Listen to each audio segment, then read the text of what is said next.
ದೇವಸ್ಥಾನಕ್ಕಾಗಿ ಒಬ್ಬ ಜಾಣ ಶಿಲ್ಪಿ 2 ಒಂದೇ ರೀತಿಯ ಕಲ್ಲುಗಳನ್ನು ಆಯ್ಕೆ ಮಾಡಿಕೊಂಡನು.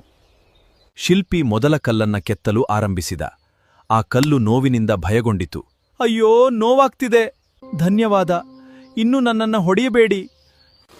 ಕಲ್ಲಿನ ನೋವನ್ನು ಕಂಡ ಶಿಲ್ಪಿ ಅದನ್ನು ಪಕ್ಕಕ್ಕೆ ಇಟ್ಟನು. ನಂತರ ಮತ್ತೊಂದು ಕಲ್ಲಿನ ಕಡೆ ತಿರುಗಿದನು.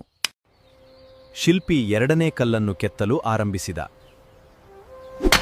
ಮೊದಲ ಪೆಟ್ಟು ಬಿದ್ದಿತು. ಅದಕ್ಕೂ ತುಂಬಾ ನೋವಾಯಿತು.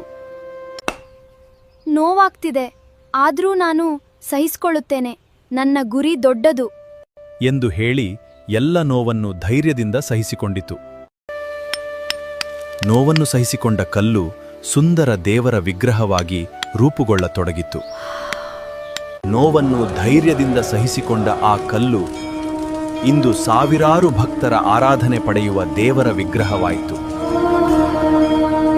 ದೇವಸ್ಥಾನದ ಮುಖ್ಯ ಬಾಗಿಲಿನ ಬಳಿ ಮೊದಲ ಕಲ್ಲನ್ನು ಇಟ್ಟರು. ಪ್ರತಿದಿನ ಭಕ್ತರು ಅದರ ಮೇಲೆ ತೆಂಗಿನಕಾಯಿ ಒಡೆಯುತ್ತಾ ಇದ್ರು. ಅದು ನೋವಿನಿಂದ ದೇವರ ವಿಗ್ರಹವನ್ನು ನೋಡಿ, ನಾವಿಬ್ರೂ ಒಂದೇ ಕಲ್ಲು, ಆದ್ರೆ ನನಗೆ ಈ ಸ್ಥಿತಿ ಏಕೆ? ಜೀವನದಲ್ಲಿ ಯಶಸ್ಸು ಮತ್ತು ಗೌರವ ಸಿಗಬೇಕಾದ್ರೆ ಸಣ್ಣ ಪುಟ್ಟ ನೋವುಗಳನ್ನು ಧೈರ್ಯದಿಂದ ತಡೆದುಕೊಳ್ಳಲೇಬೇಕು.